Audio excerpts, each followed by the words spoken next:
Hello everyone. In this tutorial we are going to make use of two important functions, that is freeze panes and split function. Now first of all, let us start with freeze panes. Now what happens in freeze panes? Why we are going to use it? Suppose let's scroll down and I don't know what this $30,000 stands for. I want to see what exactly does it stands for. So I am going to make use of freeze panes function over here.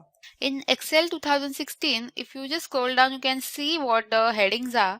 But sometimes what happens, if you're using a previous version, you are not able to understand what exactly this figure stands for. So you can freeze your rows as well as columns. Okay, if I scroll like this sideways, I do not know which serial number is present, and I want to know finance is present at which serial number, so that you can freeze as well.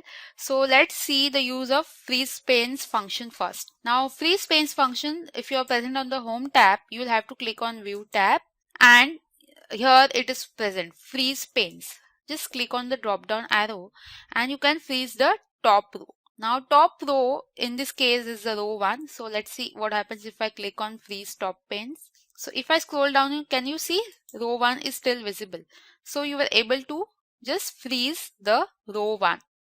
I'll just unfreeze that again. If you want to unfreeze, just click on freeze panes again and unfreeze pane. Let's just freeze this column 1 now. I'll click on freeze panes and freeze first column. Click on this and try to scroll to your right. Can you see the column A is still now visible?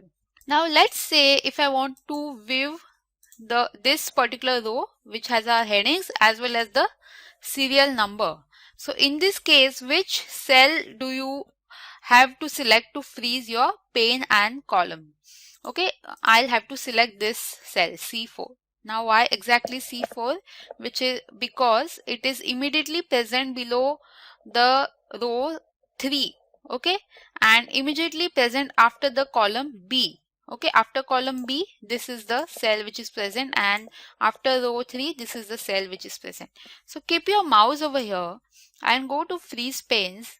First of all, unfreeze panes, and now click on freeze panes and let's see what happens. Can you see now our row 3? We can easily see and we can easily understand what is 30,000. It is the take home salary because the heading is now visible, and you can easily scroll to your right and still understand that it is the 19th employee data, which is the number $30,000, the take home salary. Okay, so this is how the freeze panes function is used. Let's click on unfreeze panes. So everything is back to normal. The next function that we are able to see is the split function. Again, it is present in the view tab.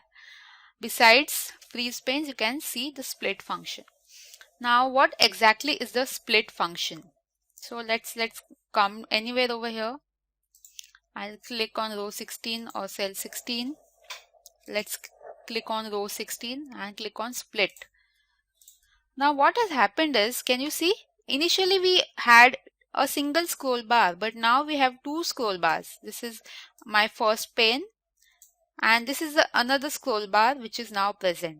So once I clicked on the row 16 and clicked on split, it immediately split it in two parts with two different scroll bars. So you can view this data, and if you want to change anything over here, you can make the changes by viewing this data. So that you can do. If you want to insert another scroll bar or another split function, you can just select this column. I've selected column H and I'll click on split. Okay, I'll click on split now. So can you see now a scroll bar is again present. This is for one particular pane, this is for another particular pane. So just keep on selecting your data and click on the split function so that different scroll bars are then present.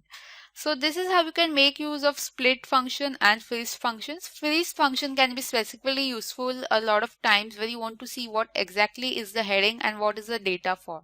So in this tutorial we have learned the freeze panes and split function.